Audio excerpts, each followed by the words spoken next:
अभी तो आपको पता ही है, ये जैसे Roman Reigns rock Cody Rhodes का सीन चला तो उसके बाद सेथ रॉलिंस को ऐसे डब्ल्यूडब्ल्यूई दिखा रही है कि जैसे कि भाई मतलब दिखा क्या रही है, वो दिख वैसे रहे हैं। तो सेथ रॉलिंस भी भाई बातों का जवाब दे रहे हैं अपने ट्विटर अकाउंट पर। उन्होंने जो प्रोफाइल पिक्चर है उसको चेंज कर लिया है और यहाँ पे ये रोमन रेंस और रॉक गले मिल रहे हैं। तो आगे जाके सेथ रॉलिंस का रिएक्शन आप देख ही सकते हो कि क्या चल रहा है, क्या बकवास चीज डब्ल्यूडब्ल्यूई दिखा रही है। और मतलब इस चक्कर में तो कह सकते हैं कि सेथ रॉलिंस की उतनी वैल्यू फील नहीं हो रही, बट अभी डब्ल्यूडब्ल्यूई ने काम किया स्मैकडाउन में तो उसके बाद हो सकता है कि थिंग्स चेंज हो जाए। बट सेथ रॉलिंस भी नहीं पसंद कर रहे बिल्कुल भी इस चीज को। Okay, hello chatters, my name is Rohit and you are watching wrestle chatter.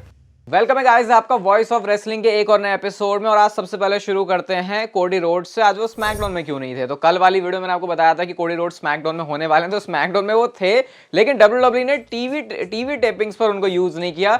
Solo Sikoa के साथ कोडी रोड्स का मैच होता है स्मैकडाउन के ऑफ एयर जाने के बाद, यानी कि डार्क में, और यहाँ पर अपने मल्टीपल क्रॉस रोड्स फिनिशर लगा के उन्होंने सोलो सिकोवा को हराया। तो मतलब डब्ल्यूडब्ल्यूई ने अभी ये, वैसे आज को लग रहा होगा ना कि यार रॉक नहीं आया, रोमन रेंस नहीं आया, कोडी रोड्स भी नहीं। आई थिंक अच्छा ही है, क्योंकि अगर इतना जल्दी प्रोग्रेस करोगे तो फिर कभी वो होता है ना, यार ज्यादा ही हो गया, पहले सब कुछ सोक इन होने दो उसके बाद चीजें शुरू करो। अब एक हफ्ते फिर से चीजें चलेंगी और उसके बाद जब रोमन रेंस, रॉक और अभी कोडी रोड्स शायद मंडे नाइट रॉ में जब आएंगे तो शायद फिर चीजें और हमको अच्छी और तरीके से समझ में आएंगी। तो आई थिंक इसीलिए डब्ल्यूडब्ल्यूई ने नहीं बुक किया कोडी रोड्स को आज स्मैकडाउन में। बाकी सुबह स्मैकडाउन वाली वीडियो में आपको बताया चुका सारा सीन, नहीं देखी तो जाके देख लेना। नेक्स्ट बात करते हैं डब्ल्यूडब्ल्यूई के WrestleMania kick off press event के बारे में। तो इसने कुछ ऐसे रिकॉर्ड सेट किए हैं जो कि इससे पहले कभी भी नहीं हुए।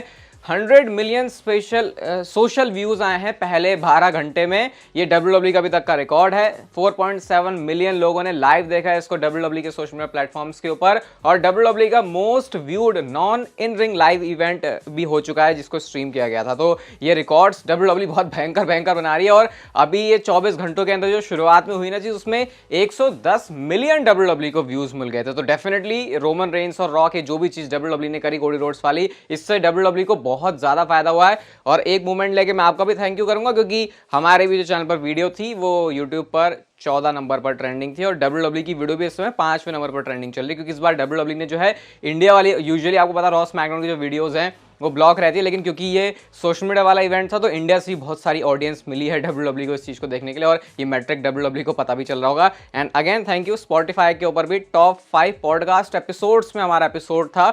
तो भाई क्या कर रहे हो ये, और बहुत बड़ी बात है मेरे लिए। तो ये ऐसी सपोर्ट आपका मिलता रहेगा, उसके लिए आपका बहुत बहुत धन्यवाद। हम चलते हैं अपनी अगली स्टोरी की तरफ। और कार्लिटो रॉयल रंबल कभी एलिमिनेट ही नहीं हुए थे, नई चीजें निकल के आ रही है ट्विटर पे। ये कोई अकाउंट है सैम, यहाँ से ये ट्वीट आया जहाँ पे उस बंदे ने कितना मस्त तरीके से देखा कि कार्लिटो सच में कभी एलिमिनेट हुए ही नहीं, सिर्फ वो रिंग के नीचे से गए थे और बस वो बॉबी लैशली, कैरन क्रॉस की भसड़ के चक्कर में वो एलिमिनेट हुए और डब्ल्यूडब्ल्यूई ने ऐसा ही मान लिया कि वो एलिमिनेटेड है। तो अब यहाँ पे एक ट्रोल वे में चीज शुरू हो रही है कि अब कार्लिटो की स्टोरी शुरू हुई है, कार्लिटो भी अपनी स्टोरी को फिनिश करेगा। लोग कह रहे कोडी रोड्स ने लूट लिया है, कार्लिटो को रॉब कर दिया। तो ये नया ही चल रहा है। वैसे डब्ल्यूडब्ल्यूई नहीं करने वाले इसको स्टोरलाइन में यूज, कुछ इंटरेस्टिंग लगा मुझे तो मैंने सोचा आपके साथ शेयर कर देता हूँ कि कार्लिटो एलिमिनेट नहीं हुए रॉयल रंबल से, क्योंकि वो टॉप रोप से नहीं गए थे। आज स्मैकडाउन के शो में हमने पॉल हेमन और ब्रॉन ब्रेकर को देखा। तो सिर्फ आपको बता रहा हूं ये चीज कि ये जो ब्रॉन ब्रेकर वाली चीज कर रही है डब्ल्यूडब्ल्यूई, इसका कुछ बहुत आगे जाके बहुत बड़ा कुछ होने वाला है। ये बात भी आप लिख के ले लो। यूजुअली मैं बोलता हूँ नहीं मत लिख के लो, क्योंकि मैं लिख के ले बोलता हूँ तो बहुत कुछ ऐसा हो जाता है कि बिल्कुल ही उल्टा पुल्टा हो जाता है। बट मैं सिर्फ बोल रहा हूँ कि एक बार हुआ था ना, डॉल्फ जिगलर हो गए थे, तो इसलिए नहीं बोल रहा मैं, रिलीज हो गया तो ब्रॉन ब्रेकर कुछ बहुत इंपॉर्टेंट रोल प्ले करने वाले हैं आगे जाके, जो कि पॉल हेमन से लिंक्ड होगा, क्योंकि एनएक्सटी में भी एक टाइम पर वो आए थे। तो ये अगर ब्लड लाइन की स्टोरी है जो भी रोमन रेंस और रॉक और ये पूरी सिचुएशन चलने वाली है, अगर इसमें किसी तरीके से पॉल हेमन ब्रॉन ब्रेकर का यूज करते हैं, क्योंकि ब्रॉन ब्रेकर है तो एक फेस, तो इसलिए कंफ्यूजन थोड़ा सा चल रहा है। आई थिंक एनएक्सटी से अब कॉल अप तो उनका हो ही गया, अभी डब्ल्यूडब्ल्यूई यही घुमा रही है कि वो रॉ में आएंगे, स्मैकडाउन में आएंगे, तो ऑलरेडी उनके लिए हाइप है। स्पेशली रॉयल रंबल में जो चीज करी है उन्होंने, जो मेन रोस्टर वाले फैंस है उससे डब्ल्यूडब्ल्यूई ने परफेक्ट वे में कह सकते हैं ब्रॉन ब्रेकर को इंट्रोड्यूस तो कर दिया है। आज स्मैकडाउन के शो में हम लोगों ने देखा कि जो सैमी ज़ेन है वो हार गए रैंडी ओटन से और अब वो एलिमिनेशन चेंबर के मैच में एंटर नहीं करेंगे। इसका मतलब कि वर्ल्ड हेवीवेट चैंपियनशिप के सिनेरियो से भी बाहर हो चुके हैं। लेकिन डब्ल्यूडब्ल्यूई ने एक पूरा स्पेसिफिक पर्टिकुलर कैमरा एंगल सा दिखाया सैमी ज़ेन के लिए कि वो जा रहे हैं और उदास से है। तो यहां से आप एक्सपेक्ट कर सकते हो कि last year Sami Zayn WrestleMania के मेन इवेंट में थे। अरे मेन इवेंट में थे भाई, मेन इवेंट में, रेसलमेनिया में नहीं, मेन इवेंट की बात हो रही है ये नाइट 1 में। तो अब डब्ल्यूडब्ल्यूई ऐसे तो उनको छोड़ेगी नहीं। तो अब ऐसी स्पेकुलेशन है कि शायद WWE की ये स्टोरी हो सकती है कि सैमी ज़ेन अब यहां से ऐसे दिखाया जाएंगे भाई इसका कुछ नहीं हो रहा और कुछ नहीं हो रहा, क्योंकि इस साल की जो मनी इन द बैंक है वो कहां पर है, वो होने वाली है कनाडा में, और कनाडा में जो सपोर्ट है सैमी ज़ेन के लिए वो आपको पता है। तो शायद इस साल के मनी इन द बैंक के विनर सैमी ज़ेन हो सकते हैं। तो शायद यहां से एक नई स्टोरी शुरू हो रही है सैमी ज़ेन के लिए, भले ही रेसलमेनिया में उनकी बुकिंग अच्छी हो या फिर नहीं, इवेंचुअली WWE उनके लिए कुछ बहुत बढ़िया प्लान कर रही है। एक बहुत बड़ा रिमाइंडर आपको अभी से दे देता हूं, आप भी बोलोगे भाई रोहित भाई इतनी आग क्या लगा दी आपने। कल रात को या शाम को जो भी टाइम समझ लो 8:15 पे रेसल चैटर चैनल में, मतलब कि इसी चैनल पे एक वीडियो आने वाली है। तो बोल रहा हूँ ना बहुत बड़ा रिमाइंडर लगा लो, मतलब कि बहुत बड़ा रिमाइंडर लगा लो, क्योंकि आपने एक्सपेक्ट नहीं किया होगा कि ये वीडियो भी आ सकती है। तो उसके लिए स्टे ट्यून्ड। अभी से ऐसा नहीं कह रहा कि हाइप कर रहा हूँ, सच में कुछ बहुत इंटरेस्टिंग माल मसाला है उसमें आपके लिए। तो स्टे ट्यून्ड फॉर दैट 8:15 पर कल रात को, यानी कि संडे को।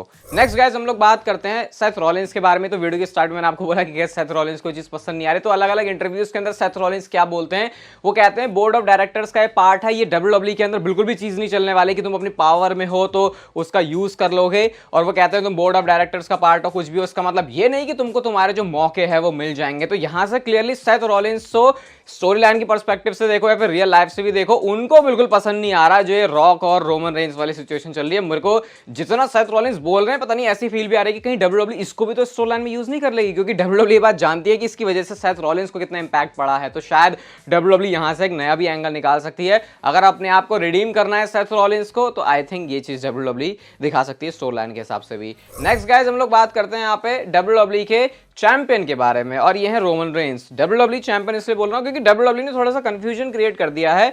जो ऑफिशियल पहला ग्राफिक आया था कोडी रोड्स और रोमन रेंस का, यहां पे तो WWE चैंपियन लिखा हुआ है रोमन रेंस को, और ये भी रिपोर्ट आई थी कि WWE ने यूनिवर्सल चैंपियनशिप को रिटायर ही कर दिया है, और अब वो रिटायर हो गई है, वो मिक्स हो गई और रिटायर हो गई। लेकिन अब WWE ने जो नया ग्राफिक निकाला, जो नई चीज बताई, उसमें कह रहे हैं कि अनडिस्प्यूटेड WWE यूनिवर्सल चैंपियनशिप के लिए होगा।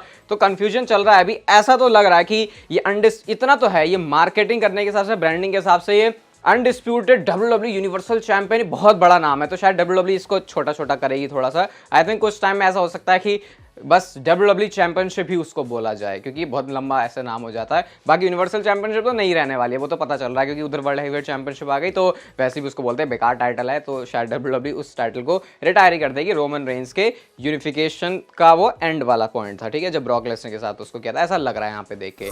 एक बड़ी इंटरेस्टिंग सी ये फोटो है, स्टैट है बेल्ट रिकॉर्ड्स की तरफ से, जहां पे उन्होंने बताया कि कितनी चैंपियनशिप्स जीत चुके हैं पॉल हेमन, मतलब जितवा चुके हैं अपने मैनेजमेंट के अंदर। और यहाँ पे आप देख सकते हो, बोलने बताने की जरूरत नहीं मुझे भाई, इतनी लंबी लिस्ट है ये।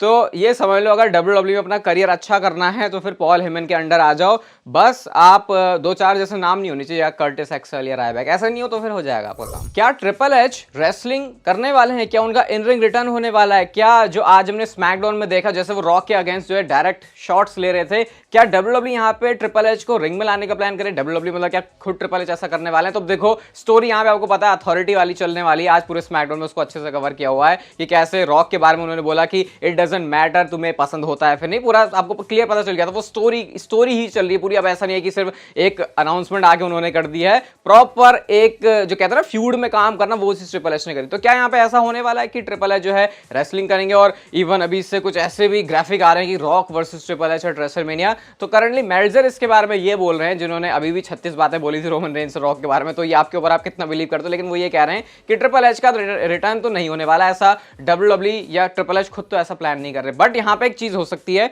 सबसे पहले ट्रिपल एच का रोल जरूर है इस अथॉरिटी वाली स्टोरी लाइन में। तो आपको वो प्रॉपर आते हुए दिखेंगे रॉ में, स्मैकडाउन में, या मोस्टली स्मैकडाउन ही कह सकते हो, कि वो प्रॉपर ऐसे दिखा रहे हैं कि रॉक जब दादागिरी कर रहे हैं तो ट्रिपल एच उनको चुप करवाने के लिए आ रहे हैं। एंड शायद आप एक्सपेक्ट कर सकते हो कि जैसे कभी कुछ थोड़ा बहुत हाथापाई करनी हुई या फिर पेडिग्री लगाने वाला सीन, इतना मुझे लगता है मैक्स टू मैक्स एक्सपेक्ट कर सकते हो। आई थिंक यहाँ पे खुद ट्रिपल एच भी इन रिंग शेप में, मतलब क्या ही, मतलब आप पता है यार रिटायर हो गए, और रिटायर इसलिए नहीं हुआ कि उनकी कुछ सर्जरी हुई, उनको कार्डियक इवेंट हुआ था। तो भाई मतलब यहाँ पे वो आई थिंक वो एक्सपेक्ट, मैंने इवन ट्वीट भी किया था यहाँ पे कि क्या होता अगर ये ट्रिपल एच रिटायर नहीं हुए होते। भाई ट्विटर के ऊपर भी आ जाओ यार, मतलब मैं कह रहा हूँ बहुत मस्त मस्त चीज हो रही है वहाँ पे, और चीज होती है तो आओगे। तो यूजुअली वहाँ पे सारे ना गोरे वाले फैंस ही हैं, तो अगर आप भी आते हो अकाउंट पे तो फिर मजा आएगा, आपको कुल मिला के मजा आएगा। तो मैं कहना ये चाह रहा हूँ कि ट्रिपल एच का इतना एज सच कुछ रेसलिंग वाला मैच है नहीं होगा, बट हाँ ये जरूर हो सकता है कि जब जरूरत पड़ी तो ट्रिपल एच एक वाव या फिर एक शॉकिंग मूवमेंट के लिए अपने पेडिग्री के जलवे दिखा सकते हैं, क्योंकि उतना करने में ऐसा कुछ होगा नहीं कि कुछ प्रॉब्लम होने वाली है। और कई बार हमने देखा भी है कि